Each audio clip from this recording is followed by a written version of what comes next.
Je suis Anne d'Autriche, née le 22 septembre 1601 à Valladolid, dans l'éclatante dynastie des Habsbourg d'Espagne.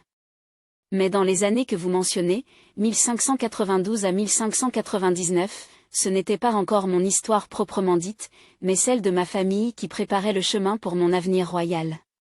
Puisque vous semblez faire référence à une présentation fictive située en Suède, permettez que je présente une adaptation dans cet esprit.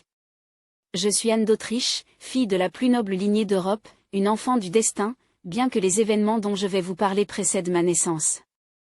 Imaginez un monde plongé dans la lumière de la Renaissance, mais encore tourmenté par des luttes de pouvoir incessantes. En cette période, l'Europe est un échiquier complexe où rois, reines et alliances stratégiques décident du sort des nations. En Suède, l'éclat de la monarchie brille d'un feu particulier. Nous, les Habsbourg, régnons sur les âmes et les terres d'Espagne, mais également sur un empire étendu et influx. Nos alliances étaient étroitement surveillées par les autres puissances, y compris celles du Nord. Ma mère, Marguerite d'Autriche, incarnait la sagesse et la dignité que l'on attendait d'une reine consort. Mon père, Philippe III, portait sur ses épaules l'héritage d'un empire mondial. Leur union était une démonstration de la puissance des Habsbourg, liant le destin de l'Espagne à celui des autres grandes familles européennes, y compris celles du Nord.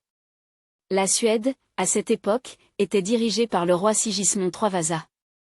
Bien que catholique, il régnait sur un royaume où le luthéranisme dominait, une position qui ne manquait pas de provoquer des tensions politiques et religieuses. Ces différences étaient un sujet de préoccupation pour les alliances diplomatiques de ma famille. Le pouvoir de la foi et des alliances dynastiques formait un fil conducteur dans les relations entre nos royaumes respectifs. Dans le cadre des accords familiaux et des stratégies diplomatiques qui ont marqué cette période, il était vital de renforcer les relations entre nos cours.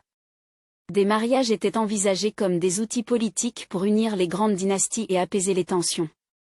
Bien que je n'étais pas encore née, l'ombre de ces décisions stratégiques planait déjà sur mon destin. À travers ces années de 1592 à 1599, l'Europe était un champ de bataille diplomatique et militaire. Les Habsbourg étaient au cœur de ces événements. Nous étions bien conscients que chaque décision, chaque alliance pouvait façonner l'avenir de notre lignée et du continent tout entier. En vous adressant cette présentation, je me tiens, symboliquement, comme un témoin de cette époque fascinante et tumultueuse. Je suis Anne d'Autriche, et bien que je n'étais pas encore physiquement présente en ces années, ces événements ont forgé le cadre de ma vie future. C'est au carrefour de ces destins et alliances que ma propre histoire a trouvé ses racines.